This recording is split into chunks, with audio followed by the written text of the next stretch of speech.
Hello there, and welcome back to Non Sequitur Nerds. Like always, I am Tim, joined by Ian. Ian, how's it going tonight, bud? Good. We are, in the mood to talk Star Wars, if you haven't figured it out. And we also have a special guest joining us tonight. Let's see if we can dial him in. Hey, you there? it totally looked good. I mean, that was professional quality right there. Yes, professional quality. He may or may not have been on the camera may or may not have picked him up. So, as you've probably heard his voice before, if you listen to us exclusively on the one of our podcast providers, this is my brother, Keenan, joining me live in the studio. For those of you on Ian's bedroom.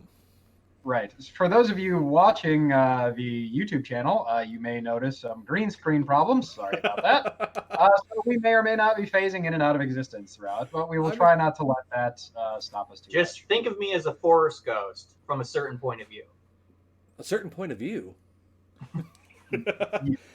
So yeah, we are talking Star Wars tonight, folks. Something that all three of us are very fond of and have been a big part of all of our lives, actually.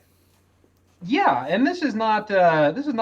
We've covered Star Wars before with the Mando special, and then we've definitely hinted about it and talked about it in other forms of media. But this is more of like just an overarching appreciation of one of the biggest forces. Ah, you said the thing. He said the thing. Cue DiCaprio meme. So yeah, we're talking about one of the largest forces that has been within our lives. So talking Star Wars. Oh yeah. All right. So before we get things started, folks, again, thank you for joining us. You can find us on all various different types of platforms. Anchor.fm, who hosts our podcast. Mm-hmm. Thank you, Anchor. Yes, thank you, Anchor.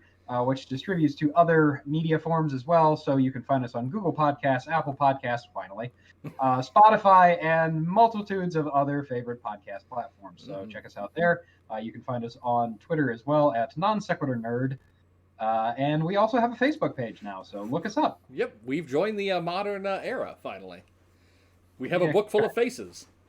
They've basically conquered the entire social media universe. I mean, really, we're kind of just an unstoppable force. I mean...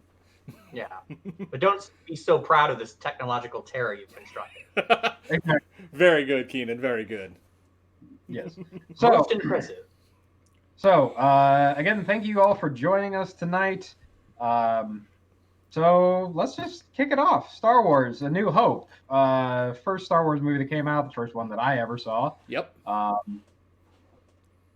Yeah, I mean, there's just so much about there's so much about Star Wars in general, really. Like, I don't even have to start with New Hope, but just Star Wars in general. Oh yeah, it was just so awesome to so cool. So cool. Please don't sue us, Seth Green. There's just so much that's just awesome about this.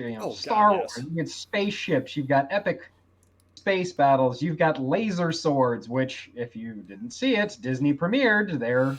Yes, the new sexy retractable one. Okay, yeah. like I know some people are saying that it may just be a prop that the actors in the new hotel suite thing use. Others have said that it may be something that they actually sell. Either way, it functions, apart from cutting through stuff, like a real lightsaber. If you guys haven't seen it yet, it's a lightsaber hilt. And typically there's two kinds of lightsabers you see. The kind that are like the fold-out plastic ones that the smaller cones, set of smaller cones, or there's ones and they illuminate from the bottom, or there's ones that are a fixed blade where the blade is internally lit, but you have to screw it on, screw it off. Those are most typically known at their Disney parks. I actually have one of those sitting over there, but this one actually telescopes as a solid piece out of the hilt and is internally lit. So that's pretty cool. When I first saw the trailer for it, I thought it was just like a special effect. I didn't even really get what it was, and then I was like, oh, that's like a product. That's a real thing. That's a thing. Whether it's a prop or something they're going to sell, it's still really awesome. Now the question is how expensive is that going to be? Well, it depends. I like you, but not enough that I wouldn't sell you. Right. Well, I mean that depends because like the internal LEDs, you can buy LED strips for pretty cheap. But I mean, you figure there's going to be some markup because it is if it is a sellable product, there's going to be some markup. The best that I've seen, effectively, what they're guessing anyway, is it uses the same basic principle that a tape measure uses. That it can coil up, and be foldable, but when it telescopes, because it's rounded, it maintains that rigidity. So that's kind of what they're thinking roughly the internals might be of it. So in theory, it's something that, with the right material, you could maybe make something similar to that. I'm surprised nobody's thought of anything like this before. But I mean, Disney Imagineering, I mean, look at some of the stuff they've made and done with their parks. Those guys are geniuses. Absolutely. They know what they're doing. Absolutely. Hats off to Disney. We really won't get to see this thing until next year, 2022, yep. when the hotel opens, and hopefully this COVID thing is a distant memory. Let's hope, because I want to go.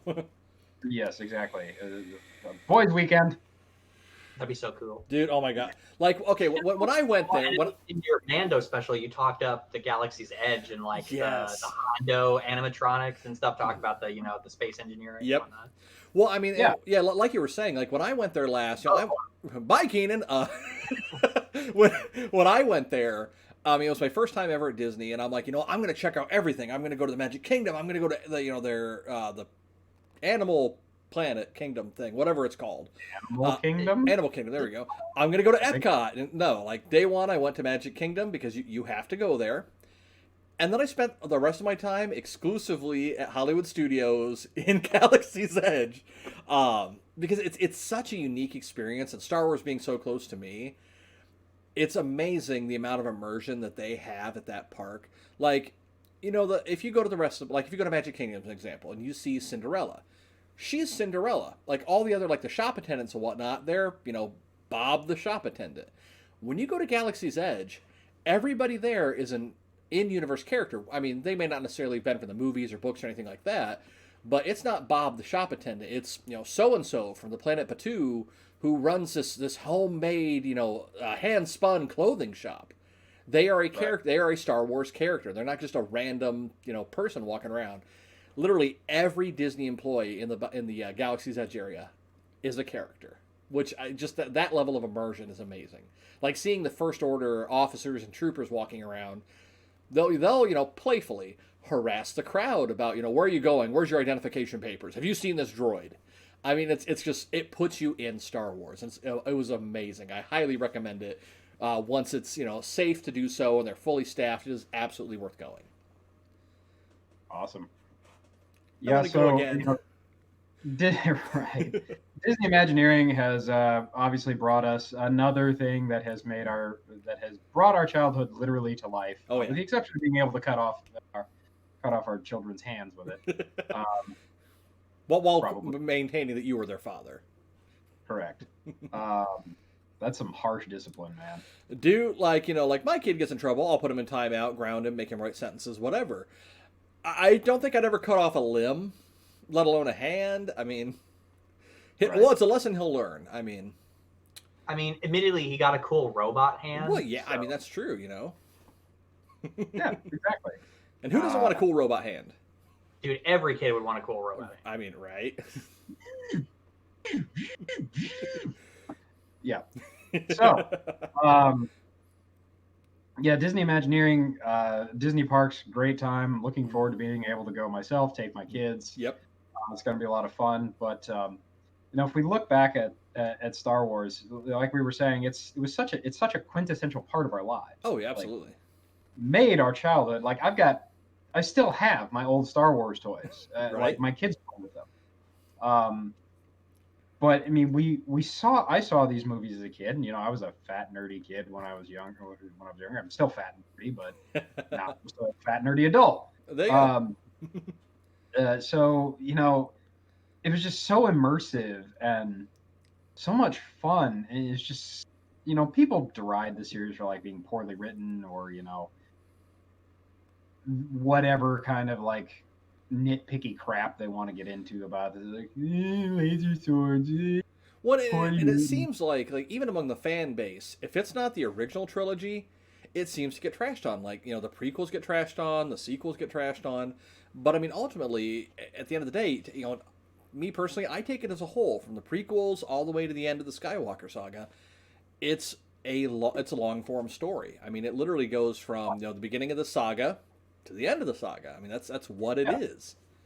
Well, the other thing is that we talk about it's actually it's a series of getting trashed on. Like the original series came out, and it definitely has fans. Then there were people trashed on it, right? And then the prequels came out, and the people that were trashing the original Star Wars like, oh, the original Star Wars is great now. These sequels now they're terrible, right? And then the prequels came out and they're terrible. And then the sequels came out, and then they're like, oh yeah, the prequels those were good. The sequels these suck, right? Like, you can't you just can never be pleased. I think the problem is that Star Wars, like George Lucas when he first wrote it and created it, like he intended it to be really for kids. It was supposed to evoke the like old like Flash Gordon type serials that he watched as a kid, right? And to really be appealing in that sense. And so I think that's why it affects people. I mean, for as much as people might trash on it, it is like the new mythology. Oh, absolutely. We worship Luke Skywalker and Darth Vader like people of old worship, Thor and Odin and stuff. Like they're gonna last a long time, and they've had such an impact. I think because they touch some kind of almost primal, primitive, childlike part of us, and it's based on a lot of mythology and stories like. So I think that's why it's had such longevity, and why it's so passionate, and why people get so passionate about it, because it's like you're screwing with their childhood. And so then like we were like kids more or less around the time when the sequels came out, or like teenagers or whatever. Like that would be more our time, and that's probably why we have a better appreciation of it. And then like Ian's kids are more the kids of the sequels, right? And so they're gonna hold those really charitable, and probably when they get older they'll defend those, to their last breath. Right. So it's just whatever you grew up with, I think, is whatever version of it is like what you hold dear. But I'm with you, Tim. I try to like all Star Wars. I think even if you really want to get to it, you could nitpick the originals and say, point out things about them that aren't that good. Right. But I mean, I try to more or less enjoy them as much as I can. Try and find the good. Well, I just love Star Wars. So. I mean, if you look at it, if you look at the series, like all of the entirety of the movies, like the life of this movie is 40 years. Yeah. They've been around a while. Right. 1977. If you look at this, and you think about things like culturally, these movies have aged amazingly well. Surprisingly, yes. I mean, like obviously some of the like the camera work and the visuals, obviously you can tell it's an older film, but they still storytelling wise they hold up. I'm not necessarily talking about that. I'm talking about like depending on when you listen to this or watch this, we're kind of in that like cancel culture, like everything's got to be PC type generation, like right. There's these people out there like they're going back and like trashing on Friends, and it's like those jokes are not like some of those jokes are not acceptable today. Right. But they were acceptable back then. You can't like it's a really crap thing to do, to like go back and deride the past for it's like sins of the past. What are we gonna do about it? Yeah. Well, we can't exactly go back and refilm those movies, Wasn't there something on?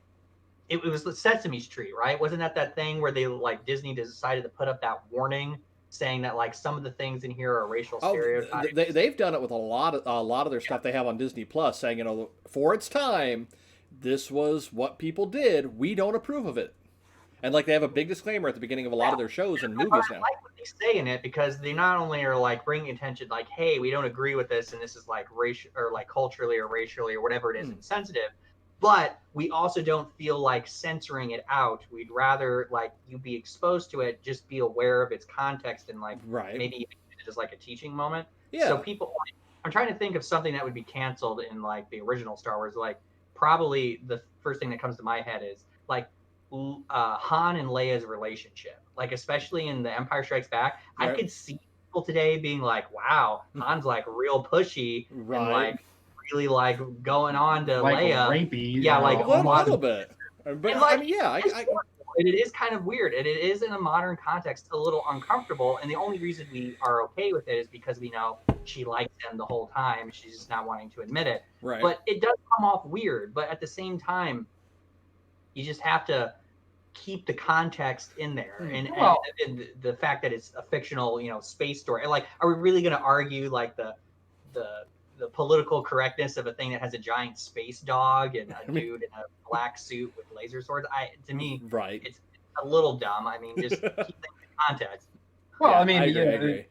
If I can think of, if there's one thing throughout that entire series that is like, seems to me truly to be insensitive, is going to be obviously Jar Jar Binks. Yeah, if we go to the sequels are pretty Jar Jar is like, they just need to have a cut with no Jar Jar in it at all. I'm just gonna say it right now. There was nothing redeeming about Jar Jar at all in the prequels. I mean, Nemodians are pretty bad too, and Watto. Yeah. Well, yeah, the Jew allegory with Watto, and then the sleazy Asian businessmen of the Nemodians.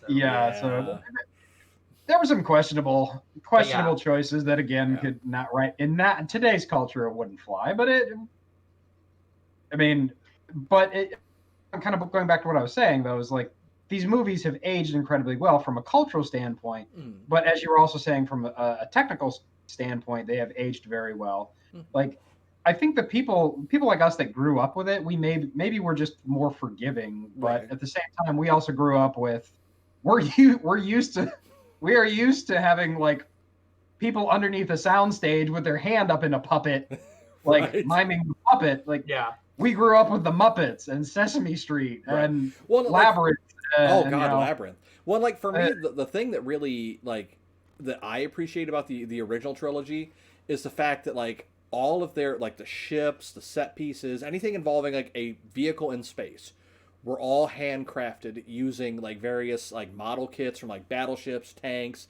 Literally, just as somebody that builds models, to be able to kit bash like that, like, I don't have the patience to do that, nor do I have enough spare parts sitting around that it would be financially feasible to just do. But, like, the fact that that's all, none of that is CG, that's all physical, hard, right there. You can pick up the Millennium Falcon model. Well, I mean, some of them are bigger than my table. Yeah, quite large. Yeah, but I mean, like, most of those models, you can pick up and hold and actually see, this was in the movie. This thing here, this is for the close-up shots. This one's for the wide shots. They have it all right there, and that, to me, that shows a lot of passion for it. Right, and the stuff that was put in, like the after effects, like the blaster bolts and things like that. Right. I mean, that's still not even CG. That's like effects. Yeah, like old school. It's like old school. I think they literally drew on the film frame by frame. Right. Well, like the original, like the Luke's land speeder, they couldn't like remove the wheels originally, so it was like an orange force blob. Yep. In like the original cuts of it, because they like Vaselined it off or something. It was Vaseline. They literally smudged Vaseline. They mounted the camera so it was at a fixed height. Yep. And they had the track where the speeder was going to be marked, and then they put Vaseline over the lens of the camera. Yep. And then the camera just tracked with the speeder so that it was always in that same spot underneath the speeder. So yeah, that was how they did practical effect back then. Yeah, and it worked.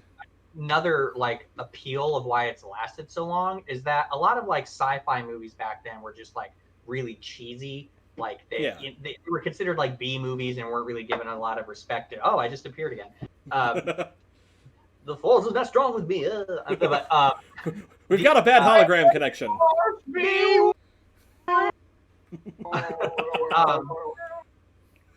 That I need to think about that. I need to keep that in mind. But it's just like a lot of like old sci-fi stuff were just not given a lot of money, and they were like really easy, not a lot of effort. And like you said, they put a lot of effort into making these things look good. And George Lucas got like a butt ton of money from doing American Graffiti, and he was doing this all on his own, so it was like a passion project. Right. So he obviously put time into it, and I think having actual real physical things makes it last longer, because some CGI, especially early CGI, doesn't age well at all. No, it doesn't. You look at it. Since most of Star Wars avoided that, made before then, it doesn't have that same issue of time of like that just being. Ooh. Well, like, if you look at the prequels, a lot of the CG in the prequels just didn't age in proportion to the rest of the film. Right, like you could tell a lot of the sets are just green screen, or like some of the skin textures are weird. I mean, I would say that it still generally looks pretty good. Yeah. But you can tell that there are definitely some rough spots. Yeah. Yep. Yeah, but I mean, if you also look at, some of the original trilogy, I think probably the most noticeable thing in it is the Death Star trench run right at the very end when Luke fires the proton torpedoes. Like it is very clearly like cartoon animated. Right. Yeah, like little drawn in, like little blobs. Yeah, like little blobs. And like even the like the trench hole is like the whole thing is definitely animated. Right. That's like it's so blatantly obvious, but it still works. And that's the other thing, like, because Star Wars led to the creation of ILM. Yeah. Right. Industrial Light and Magic, which is a tour de force of the Hollywood industry. Like I can't remember how many different patents they hold. I think it's like 250 patents, like on software and techniques and different things like that. But the thing is, like, ILM, if I remember correctly, George Lucas did ILM not as a moneymaker, but as a way to help the film industry. Yeah. Like it makes money, but that's not the intent of it. The intent of it is to provide tools and capability to Hollywood and to filmmaker. Right. Yeah. And they did a phenomenal job of that. Well, and he also created THX too, which is basically like the cutting edge of like sound. Well, I mean, yeah, and if you look at the sound design from Star Wars, like, yeah, better like. There are so many iconic sounds. Like my text or my notification tone on my phone is the lightsaber sound. Yeah, that's how iconic. Like that's how ingrained in our culture is when even the sounds instantly get you. And like we're not even getting into music, but just like sound effects. Everybody knows the Wookiee roar that I did, or the lightsaber sound, the sound of a TIE fighter engine, sound, or the TIE fighter flying, or R2-D2 screaming. That was actually pretty good, Ian. That's actually pretty good. Just like everything in that, and Darth Vader's breathing, like even no one that has any context or is like never watched Star Wars would get if you did, like they would get that reference. Oh, absolutely. And they think it's a sleep apnea mask. I mean, might be. And then like even Yoda's speech pattern. Yeah, like that would like be... not even his sound. Like just if somebody did the speech pattern of Yoda, they would pick it up. They're like, oh yeah, I kind of know, like the little green frog dude from the movie. Yeah, the one thing, the thing. Yeah, the thing from the thing. The baby thing. The baby thing from that show, right? Yeah, that thing. And then I did bring up the music, of course, and like again, people with no general reference. Okay. I mean, the Cantina song. You get the Darth Vader march at football games and stuff. Like I said, the Cantina song. Like even people that don't really know Star Wars, like you play, they're like, oh, it's that Star Wars song. What's it called? The Cantina song. Well, I know when it's played, but what's it called? The Cantina song. Anyway. Yep. But yeah, I mean, like, and again, the pioneering from the sound, like the sound effects. Oh, I think what was it? The blaster bolt sounds was like, I believe they took the high tension wires that you use to hold. And you just hit it with a pole. Yeah, and like the lightsabers are like the cathode ray tubes, I think, in old like TVs, like the big glass ones with like extra effects added onto it. Oh, and like. The Wookiee roar, I think, is like a lion backwards or something like that. Like, I think it's like a couple big animals, like a bear and a lion, like intermixed and then like recorded backwards. Darth Vader is just someone breathing into a scuba mask, right? I believe, but it works. It works phenomenally well.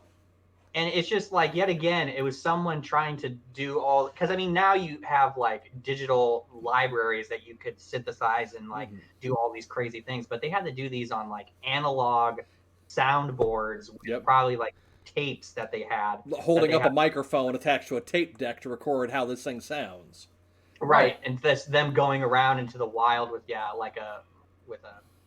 big boomstick or whatever, trying to get it.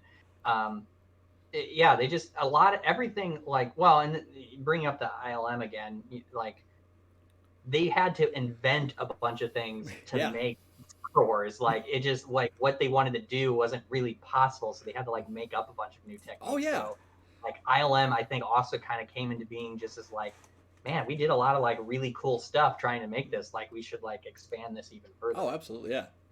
And it worked. Yeah, exactly. And if you look at like ILM continues to be like a powerhouse of different styles and like I said, different styles and different techniques and this kind of stuff. And they still do physical models like Yeah. Grant Imahara and Adam Savage of Mythbusters fame. They both worked for ILM. Yeah. Grant was a robotics and robotics engineer, and God rest his soul. Yep. Miss you, Grant. And Adam Savage was a model, like he was a model maker, and he designed.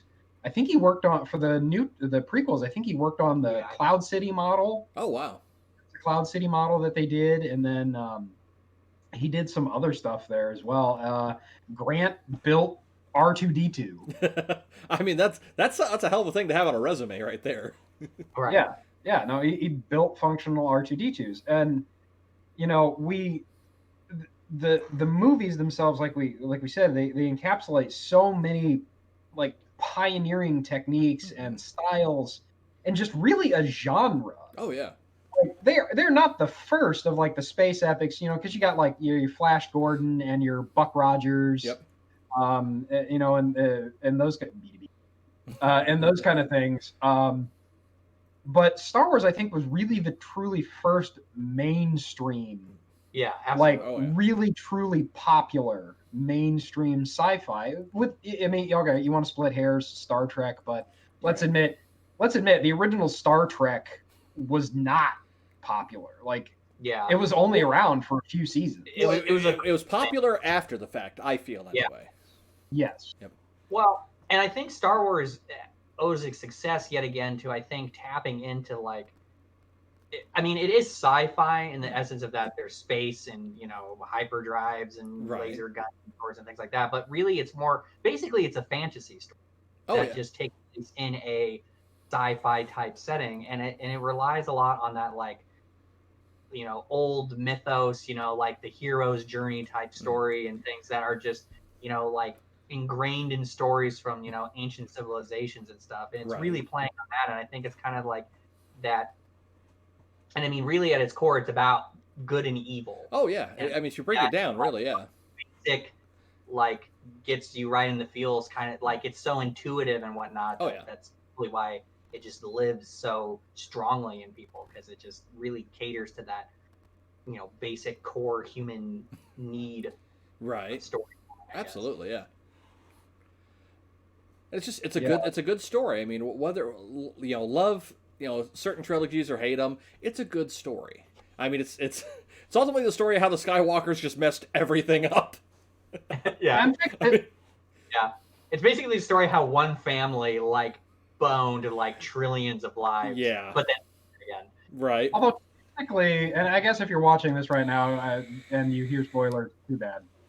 Like, we didn't put a spoiler disclaimer at the beginning of this, but come on. It's Star Wars. Star Wars. Even the most recent movie, I think it's out of the statute of spoiler limitations. Yeah, correct. Well, that's where I was going. Like, okay, yes, one family completely boned and then fixed the universe. It was actually Palpatine's family. Yeah. That fixed the universe. Yeah, the Skywalkers messed it up and the Palpatines fixed it. Welcome to Star Wars. Also contributed into the ruin. So two families. Right. Ruined the galaxy and then fixed it again. Right. When we made the Spaceballs reference, that made me think yet again another way to show just how important Star Wars truly is to the world's culture is how it is constantly referenced in basically any other form of media all the time. Like it parodied and well, I mean, heck, Family Guy had a whole saga of their retelling of Star Wars. I mean, and it was good. It was good, I'll be honest. Like, we brought Star Trek, this just popped up in my head. When they rebooted the Star Trek series with J.J. Abrams doing the movies or whatever. I mean, honestly, a lot of the tone and style, and especially the more like action-oriented aspect of it, except for the lens flares. yeah, They were was everywhere. very Star Wars. It wasn't really because like original Star Trek, and I feel like even Star Trek like Next Generation and like more the true Star Trek is really more low key and really more it's like more philosophical talking and stuff. It's not really action oriented. But the new movies went in the action direction, which is definitely more Star Wars. Right, like I wouldn't say Star Trek was a drama, but I mean it's more akin to that than it was an action series. Yeah, the old Star Treks anyway. Yeah, it's intended to be more thought provoking in its own way. And I mean that's fine and dandy, but it's just I found it funny when they wanted to reboot it as a movie. They're like, let's Star Warsify it and make it more actiony, and that made it popular. And Spaceballs is a whole movie that is more or less a parody of Star Wars. It does include Star Trek stuff in there and other stuff, but it's mostly Star Wars. Right. And I mean, even things that have nothing to do with the parody, like they're just serious things or whatever, like they'll get referenced. Little things, little elements in there, and it's just from movies and songs to like we said, football games or whatever. It's everywhere. You can't escape it. Just how all-encompassing Star Wars really is. Yep.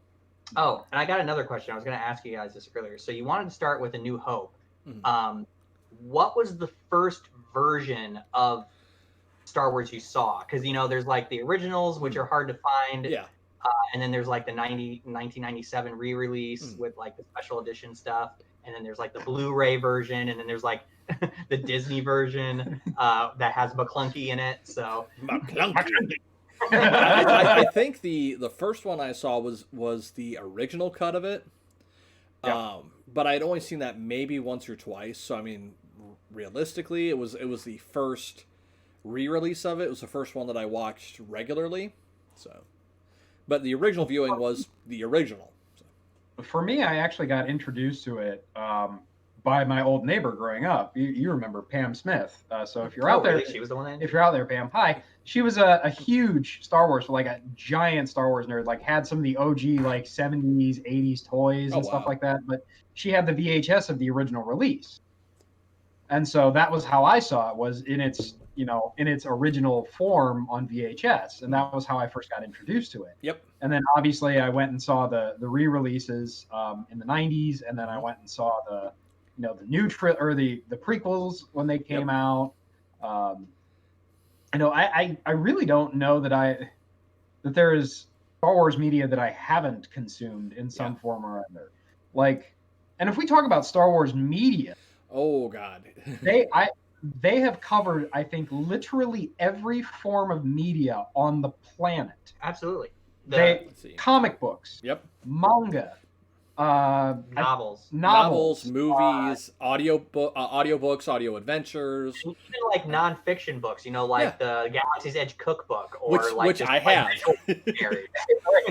Star Wars has a cookbook. Yeah, well, I mean, well, heck, I mean, they even have like children's books which are non-canonical. There's I can't remember the name of it, but it's my daughter has it, and it's a series of short stories about all the different females from Star Wars. So I mean, like you got Princess Leia, you've got Rey. I mean, it talks about some of like the Twi'lek dancers. I mean, it tells it all in like kid appropriate short stories, and it's all like she was reading it to me one day, and I'm like, this is very well done actually. I mean, you can tell that they're targeting it towards young girls. But all in all, it was actually very well done. I was really impressed with that. Well, I mean, they also have, we talked about this other media that they have, and the universe is so vast. There's all these stories, and then there's video games. Yep. Obviously, there's video games and TV shows. And TV shows. Thank you, Disney and Lucasfilm, for just like filling our hearts absolutely. And time slots with all of this Star Wars content that they're getting ready to put out. It's staggering the amount of money and trust that the House of Mouse is putting behind this thing, which makes sense because they are a merchandising, money-making machine. Yeah. Dude, I am super looking forward to the Obi-Wan series. I want to see more sassy Ewan McGregor, damn it. And Ewan McGregor's Obi-Wan is at least one of the things that like pretty much all fans can get behind, being like, at least that was good. Like if you hate the prequels, they're like, well, but his Obi-Wan was pretty good. Yeah. Well, I mean, go ahead. I was going to say that I was going to divulge into the prequels a bit, but it sounds like you were going to stick with Obi-Wan. So go ahead. You take your thought first. Just I agree with Keenan completely on that one. I think that love or hate the prequels, I don't think I've talked to anyone, regardless of their frame of thought on the prequels, that didn't like Obi-Wan. I mean, everybody knows the, General Kenobi. I mean, everybody knows that scene, Hello there. Right. Yeah, exactly. Well, he does a really good job of being reminiscent of Alec Guinness while being a younger man. Being absolutely that fully formed character, and he was just like so snarky and sarcastic and fun, but like serious when he needed to be, and just made Obi-Wan like a real badass. Yeah, so he was awesome. Oh yeah, and if you look at it also. If you look at like the other renditions of Obi-Wan as well, like in the Clone Wars TV James series, Arnold Taylor. James Arnold Taylor, it does a fantastic Obi-Wan of keeping that same tone and like keeping the character that same way, which is a credit to James Arnold Taylor and also a credit to Dave Filoni and his team for writing, continuing to write that character and that essence of the character. And fun trivia for you guys: Ewan McGregor is actually the nephew of the actor who plays Wedge Antilles in the original trilogy. Yep. So it's got a nice little tie-in there. Yeah. It's some history before. Yeah, right? So the Force is strong with that family too. I think one thing I'm really excited for the Obi-Wan series too is I like that they got Hayden Christensen to be Darth Vader again, right. And I'm like, I to this day, I still vacillate back and forth between being like, was he actually a really bad Anakin, or was he like a fairly decent Anakin given what he was given? Right. And at the very least, I appreciate that they're giving him basically a second chance to more or less redeem himself. And I'm curious to see what they're going to do. I kind of hope there's like some flashback scenes to show like basically stuff that would be in like the Clone Wars cartoon, but they do it live action. That would be really cool. To give. Because, I mean, obviously, if he's Darth Vader, he's more or less going to be in the suit the whole time. I want to see him be, flesh and bone, I guess. Right. You want to see Anakin, not Vader. Yeah, I want to see him be able to do both justice and kind of get his own little redemption, too. Right. Sir Anakin guy. Maybe Vader someday later. Now he's just a small fry. My daughter was listening to that the other day. There we go. There's another form that you have made it. When Weird Al parodies you have.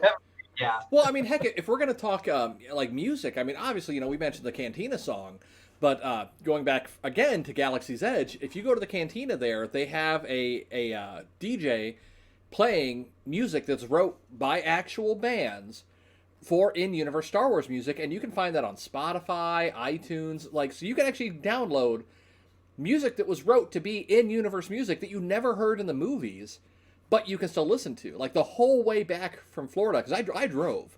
I like driving, and I'm also insane. Drove from Indiana to Florida. But like the whole way back, it was almost entirely listening to the music from the Cantina, because it's good. It all sounds like, I can't think of a single one of those songs that would sound out of place in a Cantina scene in any Star Wars film.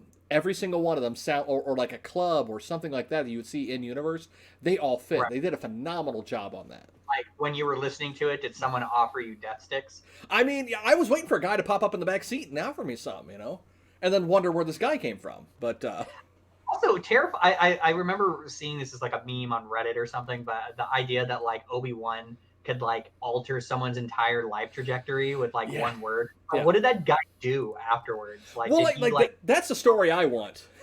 That's the next series after Obi-Wan, Death Stick guy.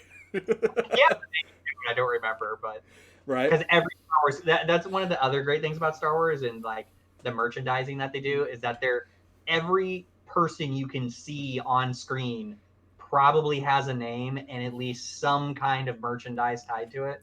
So okay, if we're gonna go off of that, who's your favorite obscure Star Wars character, guys? Ooh, obscure Star Wars character. Like, if you would have asked me, like, 3 years ago, I would have said Boba Fett, but after Mandalorian, I can't really call him obscure anymore. I mean... I almost, like, to me, he's not that obscure, just because he's featured kind of prominently in Return of the Jedi. But it's funny. Right. I like Salacious Crumb. Yep.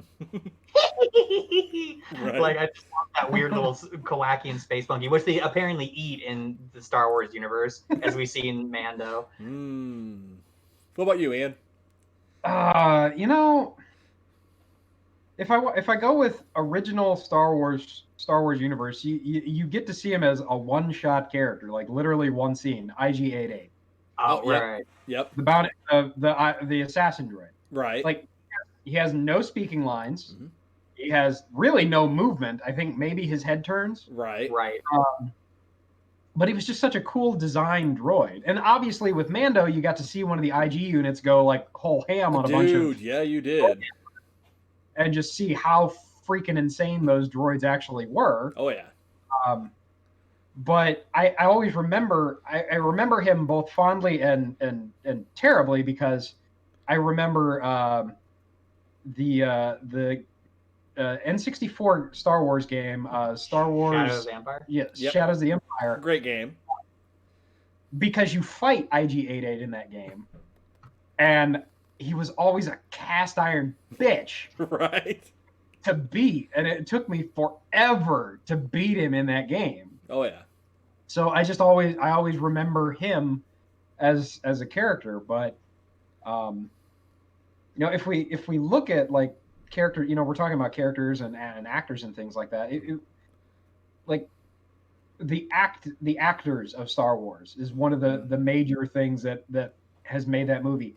And I don't think, like Harrison Ford, I think, is famously the one that hated it the most. Yeah. With the exception of Alec Guinness, but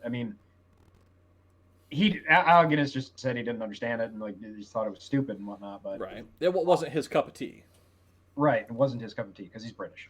I heard a rumor that Harrison Ford hates Han Solo so much because it reminds him too much of himself. Like, if you've ever seen video of Harrison Ford just being himself, he's Han Solo. He doesn't like the character because he relates too much to it. Like, I've heard that he much prefers being Indiana Jones because there's like more disconnect for him with the character. He's not playing himself. Like he just doesn't like being Han Solo because it's basically him in a costume. Right. But like, you look at all of the original actors and characters, and like they've stuck with this series. Oh yeah. Like forever.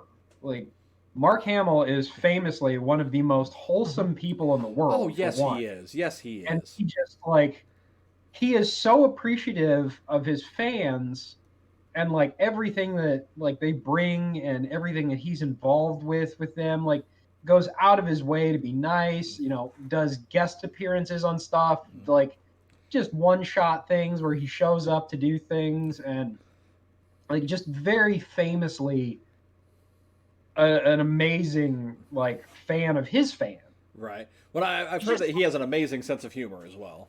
Yes. He's one of those people that could have gotten really bitter about the fame, because clearly he's never going to get away from being known as Luke Skywalker. Right. And Joker. And long after he's dead. So he could be one of those people who could just, like piss and moan and be really mean to their fans and like want to try and distance themselves as much as they could, even though they couldn't. Right. He could have really like been angry that was like his one big thing or whatever. And instead he has done other good things. Yeah. But he instead embraced it, like you said, which I think is cool. And I think in general, even Harrison Ford in his own Harrison Fordy kind of way, it doesn't necessarily like totally crap on the series. I think pretty much all the actors and people involved have more or less been pretty welcoming and open to, they're part of that legacy and not like crapping on fans for when they want to talk about it. Well, look at Anthony Daniels, who plays C-3PO. he is C-3PO. He's the 3PO in everything. Yep. Like every appearance of 3PO has been Anthony Daniels, whether voiced or physical. Mm-hmm. Like he is that character. Yeah. You know, Mark Hamill is Luke Skywalker, and you know, I think of, you know, like Peter Mayhew, and you know, um, the name escapes me. The guy who played R2D2. No. Kenny. Yeah, Kenny. Kenny Baker. Kenny Baker. Kenny Baker. Yeah, Thank yeah. you. I was gonna say Kenny Loggins at first. Kenny Loggins. Kenny Chesney. Wait. But I mean, they were all so involved with the series. Oh, yeah. Like just continuing to be involved until they literally couldn't do it anymore. Like Peter Mayhew stopped doing Chewbacca because he like couldn't walk. Yeah, he's like wheelchair confined eventually. Right. I mean, he had giantism, so he's tall, and they, you know, he had problems with his knees, like it just hurt. Yeah. And so he just couldn't do it anymore. But he was on set to provide instruction to the guy playing Chewbacca, like showing him like facial expressions, like how to emote underneath this rug. Right. Because that's what it was. Right. And you know, then you know, rest in peace, Carrie Fisher, which I will say was probably one of the saddest days ever. Was her unexpected passing, and I'm even kind of feeling a little emotional right now about it. I mean, because let's admit it, guys, like she was our princess. She was. Yeah. Well, and the thing that's kind of crazy and makes her more endearing is the fact that out of probably any of the actors of Star Wars, she had the roughest go. Because I mean, even from the beginning, casting her, they're like, you got to lose like 15 pounds before you get it. So she already, and I mean, she was like 19 when she filmed it. And so I mean, she was a kid. Let's call it what it is, you know? That's a lot of weird pressure and body issue stuff to throw into someone who probably already had that anyway. And then she had, you know, alcohol problems and drug problems and just all kinds of, you know, just crap that she had to go through. Yeah. And yet, during that time, and I'm sure at some point she just absolutely despised Star Wars, but at least to people she interacted with, she was still a really good sport about it. And then came back around, you know, in her middle age or whatever to really reaccept it. And it was great seeing her, you know, get back into it and, you know, embracing that good part of her life and kind of making a second go. And then sadly, you know, got cut short, which really sucks. Yeah. Because of, you know, just that journey of that, you know, Star Wars. It was a really weird love-hate relationship, but in the end, I think she did really, really love it. Right. Well, I think. Go ahead, Tim. I was just saying, and like she had such a camaraderie with the other original actors. Like, I mean, if you look at like behind the scenes set photos of like her, Mark, and Harrison Ford hanging around, they're like super like buddy palling around, like making jokes, goofing off on the set. Like, so I mean, and they still, you know, up until the end there, still had such a close friendship. That, I mean, it just kind of shows that, like, you know, they were a family, you know. Yeah, I mean, Mark has famously said that Carrie was. I mean, they were like brother and sister. Yeah, like they had always been close. I mean, for a while they were Kentucky brother and sister. I would love to sit down with George Lucas and go, okay, so when you started off this thing with Luke and Leia, I'm going to assume you didn't plan on them being siblings. And if you did, what was your thought process there, George? Right, like when he was like working with like Lawrence Kasdan or whatever, like, and he brought that up, it's like, hey, let's make them brother and sister, and he was like, wait, didn't you have them like kiss in the last movie? Forget it, no one will care. Right, and now people are like, wait a second. Right. Yeah. But yeah, everybody in the original cast seemed, and I mean, I think one of my favorite like random pictures I saw was I think this was on Star Wars Reddit, but it was like a photo shoot of Carrie Fisher doing stuff for Star Wars, but she was doing it with, I'm assuming Peter Mayhew, but it was someone in the Chewbacca outfit, and they were like on a beach, and he was like just holding her and like carrying her. And she was like screwing around with it, and I just was like, that's great, that's fantastic. Oh, absolutely. And I think she was like real close with Peter Mayhew too, and just everybody involved really. So. Yeah, I mean they built not only a legacy but a family. Oh, absolutely. And it's been like they had like it was so fantastic to be able to see, these movies and really be kind of part of that universe. And we miss Carrie Fisher. She was definitely our princess. Yeah. She's elevated to the status of Disney princess now. Yep. Quite literally, yep. Yeah. So not only was she princess of a galaxy, but an official Disney princess now. But the other thing that some of the other fun trivia is, I've seen some interviews with Mark Hamill and whatnot, and Hamill, it must be the absolute greatest secret. Like, you could tell that man anything, and he would never divulge a secret. Oh yeah, because he was the only one that knew about the Vader line, like the Luke, I am your father thing, and he famously said, he's like, I couldn't tell Carrie that for 2 years. Oh God. Like, do you know how hard it is to keep something from Carrie Fisher? Yeah. It's miserable, because the joke was also being that if you wanted something to get out, you just told Carrie and it would be out in minutes, because she blab. Yeah. But yeah, so he was the only one that knew that. He was the only one that knew about his appearance in Mando. Like, Yeah. Oh, well, I mean, they did a phenomenal job of keeping that under wraps. Let me tell you. Oh yeah, and Jon Favreau was on the morning show shortly after that episode premiered, and basically was just like, yeah, I have no idea how we managed to keep that from getting out, but Right. I mean, because it was a year that was kept under wraps, Right. like, which probably, I mean, I don't know if it's just like everybody is fearful of pissing off the House of Mouse, or if It's probably respect. Right. Respect and passion for this universe that these people were like, nah, we're not saying anything. You're like, oh my God, this is so cool. We got to keep the secret and have everybody have that same feeling. Right. And yeah, so just, the actors, even the extended actors, from the different universes, like we said, James Arnold Taylor is Obi-Wan, Matthew Woods, for his portrayals of Bib Fortuna. Is clearly his most famous character. Right. Well, I mean, he's famously also the voice of General Grievous, so that's where he fits in. And then the guy who plays Anakin in the Clone Wars, Matt Lanter. Yeah.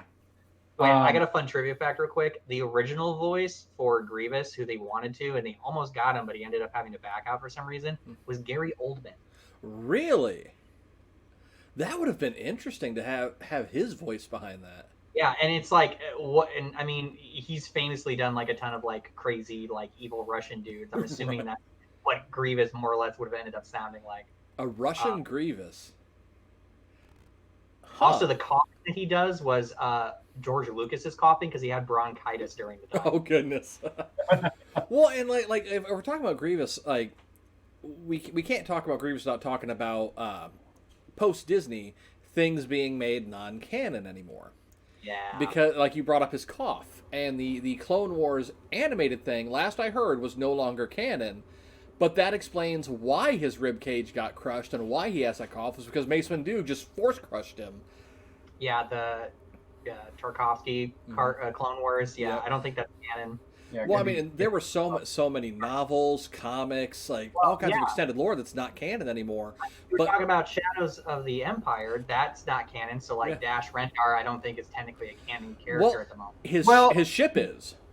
Yes, because his ship appears in the Rise of Skywalker. So, yeah, his ship appears there. The Ghost appears there. There's a ton of Easter eggs there if you have like a 120-inch screen and can pick them all out. Yeah. Right. Even the original Corellian Corvette that Leia uses is there. Yeah. The Tantive 5. Was it? Yeah, I think it was a Tantive 5. Yeah, the Tantive 5 is there and participates in the battle. And so like, yeah, and that's something we haven't covered as well. We talked about sound design, but like the ships, we're cool. Jesus, cool. there's so many of them, but they're amazing. And I think what's cool about them is that they looked for the most part, until you started getting into like the prequels and stuff, then they started to get like smoother or whatever. But like they were like rough and like weirdly shaped and like not aerodynamic looking, and they looked used and industrial. And I think that kind of gave it like more of a lived-in, real kind of vibe. Ships they would have had to have built in space, because getting them into orbit, they would have just ripped themselves apart. Right. Well, I think that was the whole thing with the Super Star Destroyer, right? Like, it literally can't go on a planet. Yeah. It's just too big. Like, it has to be an in space only ship. Right. You know, with the Death Star, if it's missing a parking spot, it can just make one. Right. Poof, right there. Right. Exactly. Which I'll show you handicap parking. Oh. Right. Exactly. Well, that was the Death Star too. Ian. Because it's not half made, or is it because an old man was driving it? Well, maybe that's why the Rebel Alliance got so many dings in their ships during that battle. Wow. Palpatine issues backing the Death Star into its spot. Wow, guys. He only drove it at like a couple, like not even hyper speed. He was like sublight speed, and everybody behind him was like honking. Come on, he only drove it at 2 parsecs. Yes, exactly. But I mean, the ships are just absolutely iconic. Like, if you look at Star Trek, there's maybe 3 ships that people can name. There's the Enterprise. Mm-hmm. There's the Bird of Prey, or the Warbird. I'm not a Trekkie. Yeah, honestly, I think the general public would just know the Enterprise. I think beyond that, they like might recognize the silhouette, but they wouldn't remember the name. And the Borg cube, I'd say, would be one, because I mean that was important enough. Rubik's cube, sure, you can. It is a geometric shape. Yeah. Like, yes, of course you can draw parallel to it. Right. It's like me holding a and going, look, a flying saucer. Well, yes, it is a saucer. But the Star Wars ship, though, so good. TIE fighters. I mean, these are iconic silhouette. Right. Well, that's what we mean. It's like, it's iconic. Like, we talked about, the sounds. Like, people can immediately know the sounds without having watched the movies. Like, it's just so ingrained in culture.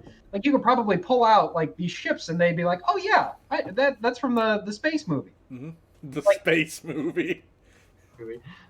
Like, it's one of those things that it's like they will recognize it, and apparently the green screen film can pick up the cat behind me. I just happened to notice that. Yes, well, but so though they can, like, all of these ships and these things and the creatures and the characters. God, we didn't even get the creatures too. Oh God, right? Rancors, Autons, the walrus space thing. Wampas. Yeah. Okay. No, I was talking about the walrus guy from A New Hope. In the cantina, yep. Oh yeah, or not yeah. Like, he just gets cut in half. Mondo Papa or something? Yeah, something stupid like that. I'm trying to remember my the Mama Papa. Yeah, that's it. I mean, come on, guys. Huts. Dude, yeah, Jabba's freaking. Yep. That was like 9 people working on a giant puppet. Twi'leks, like, Plo Koon's race. Kit Fisto's race, which I can't remember the name of them. I mean, Wookiees, whatever Yoda's species is. I mean, the list goes on and on. Yeah. I mean, there are thousands, and especially if you get into the extended media, playing the Old Republic game, the BioWare's MMO. Like, there are hundreds of species in that game that you interact with, whether it's for minutes or hours or whatever. Like, it's just it's vast. It's huge. And we've touched on Star Wars games a little bit, but like that's the whole other thing of like Star Wars has had such a long history. And I mean, it was really sad when they closed LucasArts, but now they're kind of redoing it now with Lucasfilm Games or whatever it's called. Well, I mean, they've re-released the Monkey Island games. They re-released which are phenomenal. They re-released Grim Fandango. They re-released The Day of the Tentacle. Yep. Which was famously a Lucasfilm game. Republic Commando. Wait, what's the one with like the dog and the bunny? That's a Lucasfilm. Sam and Max. Oh. Yeah, Sam and Max. Yeah, that's coming out. So, I mean, even beyond Star Wars, LucasArts made a lot of really cool games and did a lot of cool things. But then, like the Star Wars games, obviously you got the Rogue Squadron. You had Shadows of the Empire. You had the pod racing game for 64 too. Which was a fun game. Admittedly, that was a fun. Yeah. No, that was a great game. Original Battlefront games. The new Battlefront games are pretty good, minus the loot system that used to exist. Right. Well, Tim mentioned it earlier, but Republic Commando, which Republic Commando is bomb, and they're re-releasing it for the Xbox. Yeah. Yep. It's out for the Switch now too. Yep. Which I think we've touched on this before, but my hope is that them re-releasing that leads to another game. Like I would be completely for that. Like, because that game was so bad. It was very like Halo, but Star Wars. Yeah, like, very much so. Halo, but you were playing a Star Wars game, which made it much cooler. Right, but it was also a squad-based game, so like you could control your squad and like, you know, even dying in that, like if you get knocked down in that game, like your squad can come revive you. Yeah, like, you die is not the end of it. Unlike like Mass Effect, where like you go down and you have to restart the mission. Yep. When I remember, like I was at that age where I found like certain like dumb things funny and enjoyable, and so like my favorite thing that I remember from that game is they had like a multiplayer or whatever that you could do, and I just remember like if you got the bowcaster, like if you killed someone, it would like pin them to a wall, and it would have a weird like ragdoll effect, and I just remember finding that hilarious. Nice. I'd forgotten about that. What other games? Oh, there's the Force Unleashed games were pretty fun when they came out. Jedi Outcast, the newest one.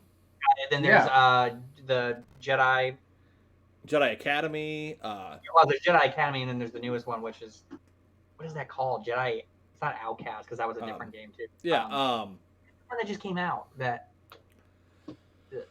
I was literally playing that the other day. Order. What is is that it? Jedi Fallen. Yep. Jedi Fallen Order. Yep. That came out, and I still haven't played it, but it looks really good. It is really good, actually.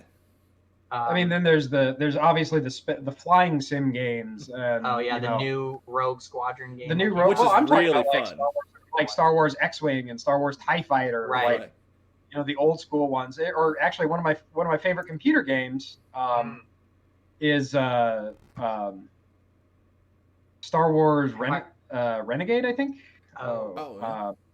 It's on Steam, but it's like an old '90s game, and it's a strategy game. Yeah. Like you have to there's all the different planets, and you can build fleets and troops and stuff. You have to like take over the galaxy, but you can play as both. You can play as either the Empire or as the rebels. I think we did a sequel I've never played that one. Empire at War, which is like that. I think that's like an RTS game. Yeah. Well, Empire at War was so they did a basically it was like an Age of Empires reskinned with Star Wars. Yeah.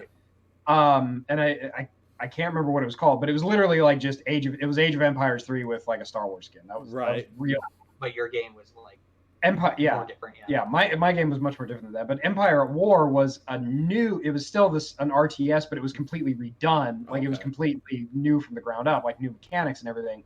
Whereas the Age of Empires one was Age of Empires with a Star Wars skin. Like that's realistically all that it was. Like they didn't really have to put much effort into it. There you go. But yeah, so there's just so much in Star Wars that has touched the culture and the world, and you know it's so iconic, and you know it even draws from like different cultures and things like that, because Star Wars was written very much based upon like you know Akira Kurosawa.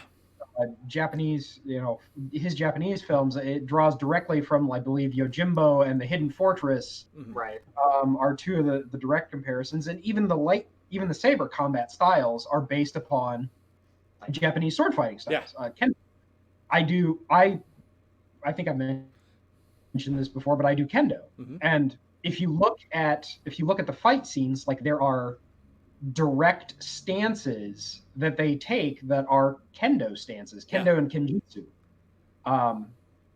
Not to spoil too much, but there's a clip out on YouTube that you can go and watch. It's Obi-Wan versus Darth Maul on Tatooine. Yep, I don't see what you're talking about.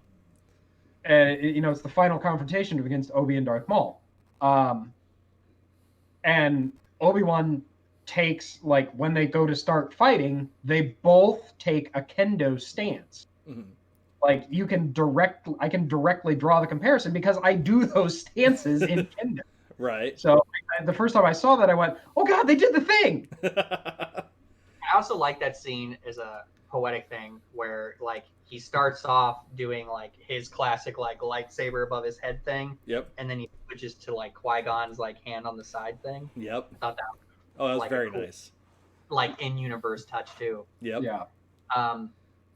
I mean, even like the shows and whatnot, like they got like when they reintroduced Qui-Gon as a Force ghost in the Clone Wars, they got Liam Neeson to come back and do the voice. See, I didn't know that was Liam. I thought that was an impersonator. Wow. Yeah, he actually did it. He came back. I mean, even Ian McDermott came back and did some Palpatine lines. Right. Although in I guess now next to the last season of Clone Wars, the guy who was playing Palpatine had passed away, so then they had Tim Curry come in and do voices. So there is a jarring difference. Like if you binge this between the series, you can definitely tell the difference because Tim Curry has a very iconic voice. Yes, so when he came in and started doing it, like it was very jarring, and you're like, oh, ooh. What is this? Right. I thought he did a good treatment of it. Yeah, it worked. Different. You know, actually, if I remember correctly, the original voice actor on Clone Wars for Palpatine's name was also Ian. I think his name was Ian Abercrombie. Yeah, like I believe so. But yeah. Huh. I will say that generally speaking, Star Wars has also done a good job of keeping their different, especially now that like with the Filoni verse, a good job of like keeping things interconnected. Yeah, absolutely. Paying attention to stuff in general. I mean, a few things they fudged on or whatever. I think just because like George Lucas or whoever was in charge kind of was like, I don't really care because I just want to tell my story. Right. So they didn't care too much about it, but especially like the power of retcon. But especially like video games and the comics and books and whatnot, like really like tie into each other and like reference things and stuff. Some of that is a little bit of fan service, obviously. Very much McCunky. That was totally a fan service thing that everyone was just like, wait, what? Right. Hold on a minute. I gotta go back and listen to it again. But that there's that. There's some fan service there, and the interconnected universe. Again, people kind of pan the writing a little bit, But if you go back and watch the Clone Wars cartoon series, like if you talk about some of the best character development. Oh, absolutely, yeah. Ever, like the development and the slow descent of Anakin into where he winds up being. Yeah. Just amazing. We're taking like a character who was dead and not really all that interesting other than looking cool, Darth Maul, and turning him into arguably one of the more complex, dynamic characters. Yes. Not just villains, but characters in Star Wars. Clone Wars it respected a lot of the material that was like in the prequels and stuff, but it then took those things and just expanded on it a lot bigger. Oh, absolutely. And it gave like things its due, which I think was really cool. Well, saying like you were talking about, Anakin as a character. Like I feel that the Clone Wars did a much better job. The Clone Wars series did a much better job showing his descent to the dark side than what the movies did. But I mean, then again, you're talking about something that's 2 hours long versus something that spans several seasons of a TV show. You've got the time to develop into that character growth. Right. Well, and then if you also look at it, they took an original character that was an original character and made her one of the most endearing, beloved characters in the Star Wars universe. And of course, I'm talking about Ahsoka Tano. Yeah. She was a character that was originally really annoying. Yeah. Yeah. Like her first appearance, like she was too plucky, Yeah. Well, I mean, they even nicknamed her Snips. Yeah. For like that was her nickname in the series. Yep. And like they developed beautifully this character and made her fit into the Star Wars universe. Like and especially the last season, like leading up to episode 3, like they did a beautiful job of weaving that all together, tying it together, and showcasing why she wasn't with Anakin Right. at when he did turn. And it was just it was poetic, really. Mhm. Like, just some of the best character development and character building that you could ever hope for. And one of my favorite characters as well is Captain Rex. Right. He just a clone trooper that develops into his own tour de force. Right. And becomes just this ingrained part of the mythos, which, again, another trivia, Disney has come and said that, yes, the old guy on the Battle of Endor is, in fact, Captain Rex. So, which is a nice little retcon, Yeah, it's a nice little right. It's canonically it works. Right. Which also goes to, because he survives, which also goes to show that Rex was there for the fall of the Republic, Mhm. the rise of the Empire, the fall of the Empire. Yeah, he was there through it all. He was integral to all of it. Oh yeah. Much like the Skywalkers were. Mm-hmm. I mean, obviously he didn't do as much damage as the Right. Skywalkers. But, Yeah. But it's still crucial. Yeah, exactly.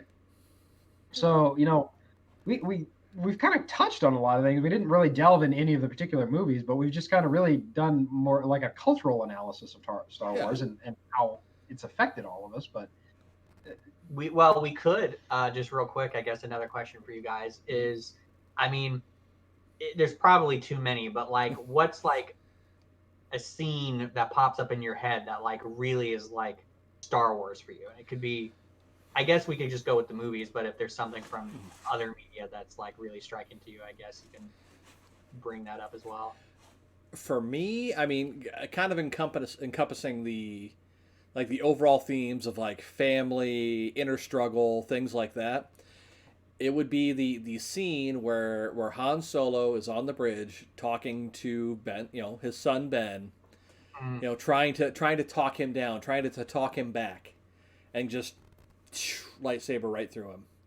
Because I mean, to me, that shows off that theme of like I said, family, inner struggle, choices. I mean, ultimately, that's one of the big themes of Star Wars is the choice to do the right thing, or to give in to what's easy.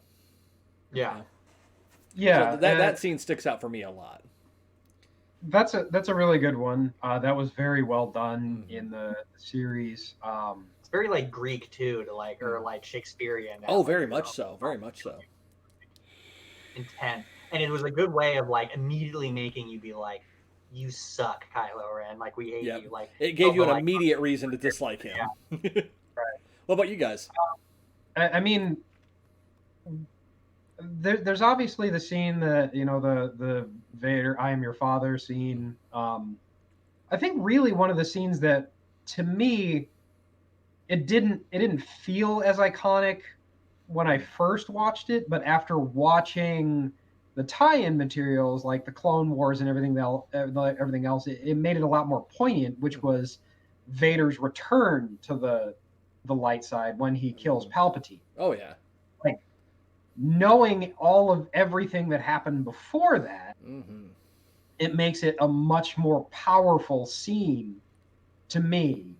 Oh yeah.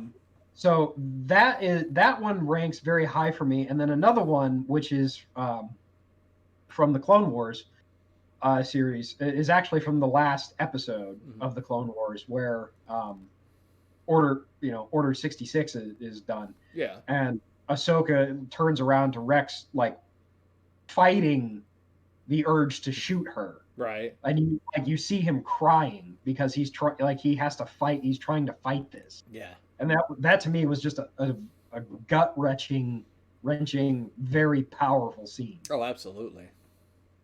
Yeah, I mean, I think both of those are nice because they recontextualize things that without the added knowledge of other stuff, like you said, it doesn't. I mean, when people first saw Return of the Jedi, they only had The Empire Strikes Back and A New Hope, and I mean, it does work and it fits and it is emotional. But then when the prequels came out, you then see what Annie was like and how like it parallels events in that, and that made it hit harder. And you see the Clone Wars when that eventually came out, and that gives like even more to it. And it really, really drives home that like Saga's whole like you said, choice about how like Vader picked the wrong choice, but then eventually did make the right choice. You know, the redemption that you can get. So that hits, and then like the Rex thing is impactful because like the clones were just indispensable. You know, whatever, they were just background things in the prequels that you probably had some questions about if you like nerded out, but you didn't think that hard on them. Right. But then the Clone Wars made them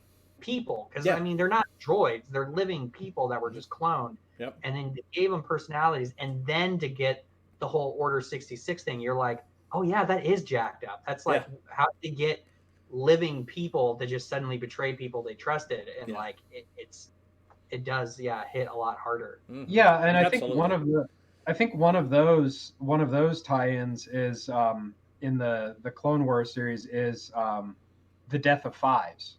Right. Yeah. When he's trying to trying to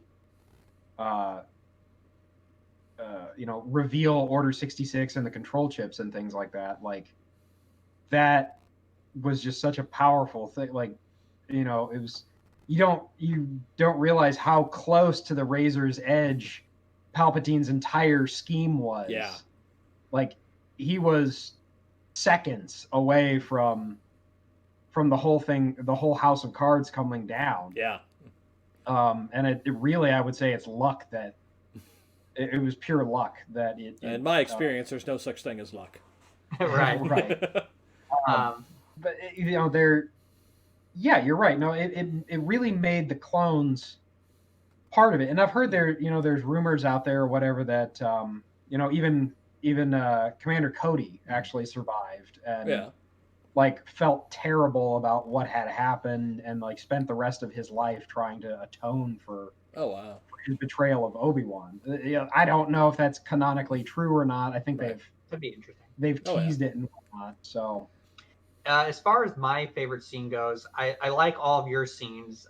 The Han Solo thing was very sad because I love Han Solo. He's probably one of my favorite characters. Right. And I will say, actually, I got two that are kind of related. We've already talked about one, and then one, it kind of relates to both of your guys' scenes. All right. So one of them that I like is, as much as I had fairly mixed feelings about The Rise of Skywalker, I actually really liked the scene where Ben talks to Han Solo again. Oh, right.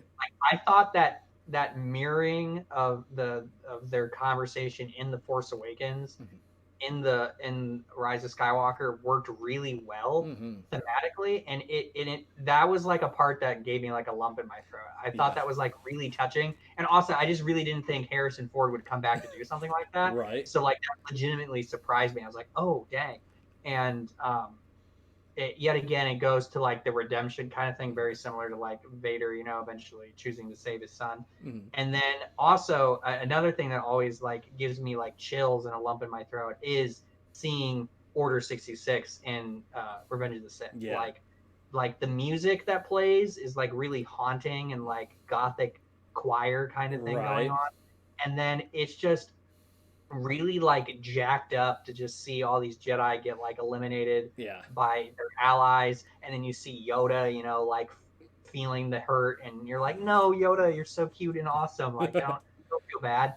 And then that almost ties into like it's almost memed now, which is kind of funny since how dark it is, but like then like Anakin going to the temple and then like killing younglings, like all that together just like really is like just so it's surprisingly dark in a relatively lighthearted series, and also just really shows you like the need of why the rebellion was doing what they were doing in the original trilogy. Like you didn't really see that much evil beyond like the bad guys and I guess the Death Star. That's about all that you saw, but you really saw like the depths that like Palpatine went to like destroy the Republic and everything that was good. Oh yeah, and absolutely. Made his evil even more evil. Yeah, because I mean, when you look at the narrative, like we don't really have much on the Empire. We just know that they are an evil empire. We just know they're dicks that blow up planets, but like we don't get a lot of like. But then you have the expanded media, and again, like we talked about in the Mando special, they referenced Operation Cinder. Yeah. Yep. You know, and how visceral of a thing that was. And you know, when you, because it comes out of a video game, like when you play the game, you realize like, oh shit, Yeah. um, ow, like it showcases Yep. like the true depth of evil. Well, and then like the Clone Wars, like Palpatine kidnaps kids, Yeah. like sensitive kids, and does experiments. And then, I mean, even the Mando like rehashes that basically Yeah. too, with kidnapping Grogu and stuff. Like the Empire does some pretty gnarly things, and Yeah. you like for probably and one of the most, because also like the Death Star blowing up Alderaan, while that's really messed up, we didn't like see anybody on Alderaan. Yeah. We There was, didn't have a big connection to it. yeah, I mean, like, and even Leia had a relatively subdued reaction to it. And Right. that's probably just for timing and whatever and pacing. But like, we knew those Jedi and knew what they were about. So like, seeing them die in Order 66, I thought was like really Yeah. hardcore. Yeah. So, and like, I think it's interesting that we picked the really emotional scenes. And I mean, obviously, there's lots of like cool, badass stuff that happens in Star Wars that's awesome. And I mean, there's tons of other favorite scenes, but I think when it comes down to it, we like Star Wars because it is meaningful. Like, it isn't just popcorn summer blockbuster fare. Right. Like, I mean, it is, and I'm not saying it's like the most deep thing that's ever been created, but there is a lot of good, juicy, thematic stuff that's within it that can really speak to you. And like I said, almost on a like really basic, easy to understand way. And I think that's why we chose those scenes, is because like there is that present in Star Wars. Oh, absolutely. Yeah.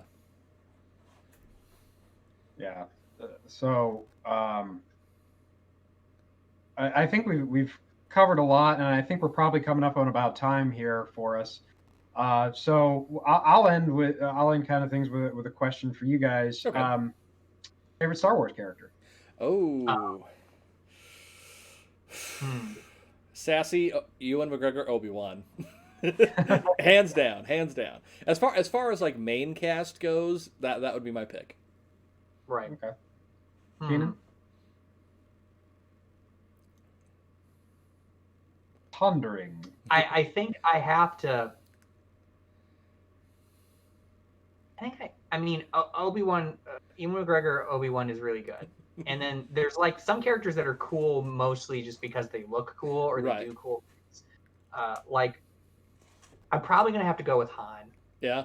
I just think Han is so cool. Like, I also like the fact that he almost feels out of place at times. Like, he's like got this crazy Star Wars, like, you know, space magic stuff going on, and he's just a dude trying to make his way through the universe. He's a with space trucker. Yeah, and he adds a lot of like nice comic relief, but he's also badass if he needs to be. So yeah, those are good choices. For me, I'm probably going to take the first one I'm going to take is the more traditional approach, which is Luke Skywalker. Right. I mean, Luke is dope, so yeah. Luke is dope, and thank God he got his due in Mando. Yes. He got his hallway scene. And which showcased how badass he is. Yeah, yeah, it did. And then, probably less traditionally, more expanded universe is Ahsoka. Right. Ahsoka's really good too. So, Ahsoka, again, I'm just going to say it's because I absolutely love her character development. Mm-hmm. She went from a almost nothing side throwaway character to being central to the character development of Anakin Skywalker. Yeah, she did. And even beyond that, I mean, she's in 3 series at this point. Yeah. Mando, Clone Wars, Rebels, and she's going to get her own series. Mm-hmm. So this shows you how important that she has become, and iconic, like important and iconic, beloved, like.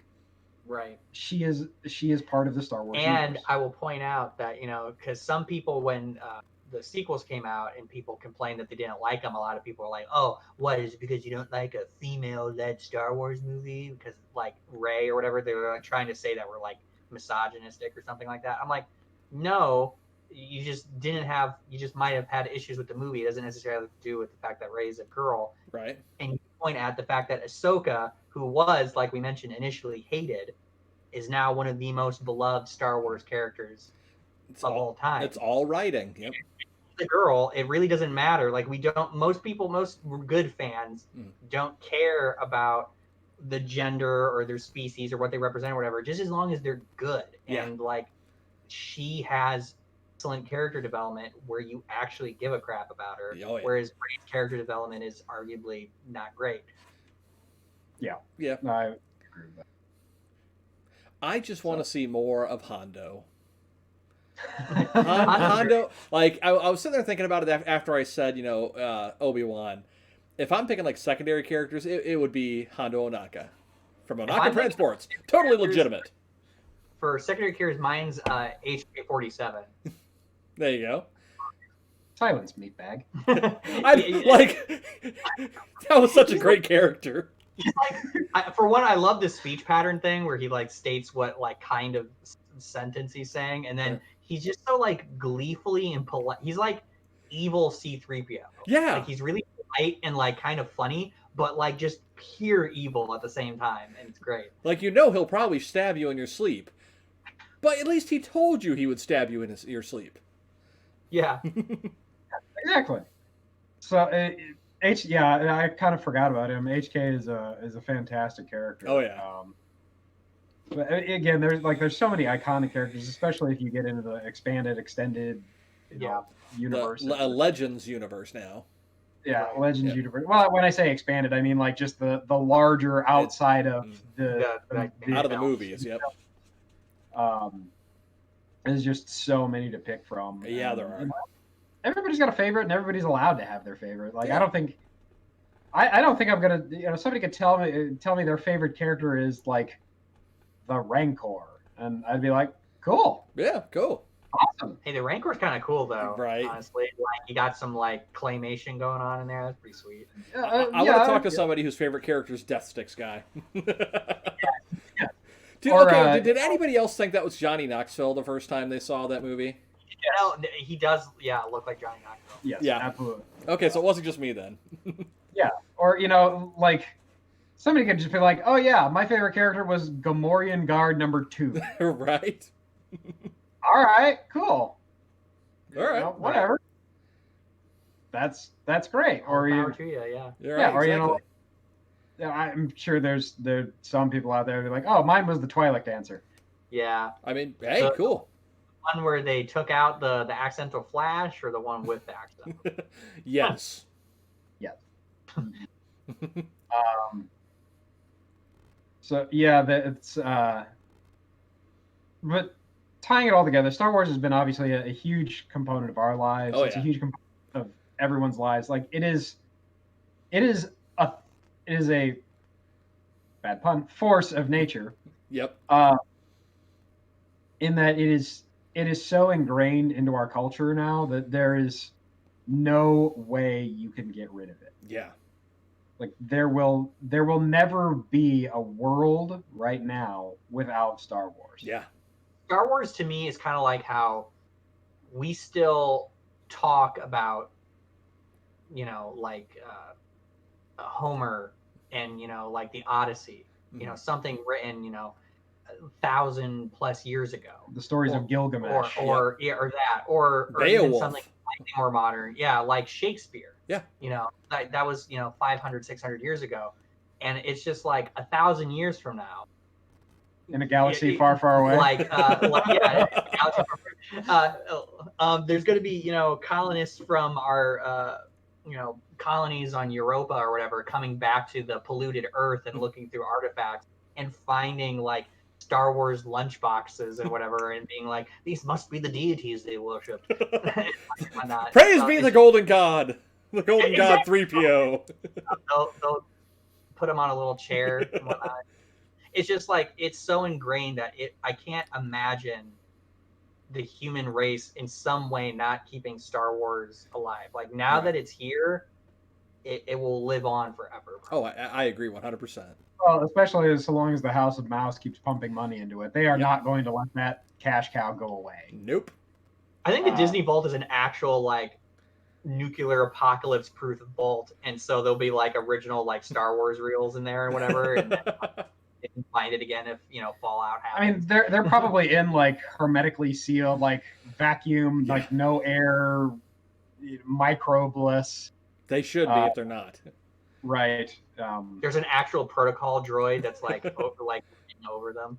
Oh, actually, there's a TV show that I watched that old books apparently used to be preserved in mercury. Like they would submerge them in mercury because nothing can live in mercury. So like there's no air. Like it doesn't like dry out the page. Like nothing can damage the pages of the ink or anything like that. So they would preserve old books in liquid mercury. That's interesting. It must not like stick to the material either. Yeah, I mean, it would have to not. I mean, you'd think that would damage it. But... If you dipped it in it and you pulled it out, it would just have like mercury dried all over it. But I guess it would look cool. Yeah, it would look like the Terminator, like when he melts or whatever. Yeah. There you go. Exactly. Anyway, so yeah, we've covered a lot with Star Wars. My Force Ghost brother is disappearing slowly. This is me signing out. Oh. Anyway, so Star Wars. No, it's not totally gone. Use the Force, Luke. So trust your feelings. Use a fork. There we go. So Star Wars is a huge part of our lives. Oh, will continue to be a huge part of the world. And I have no issues every May the 4th celebrating such an iconic part of my life. Yeah. Like, it will always be there.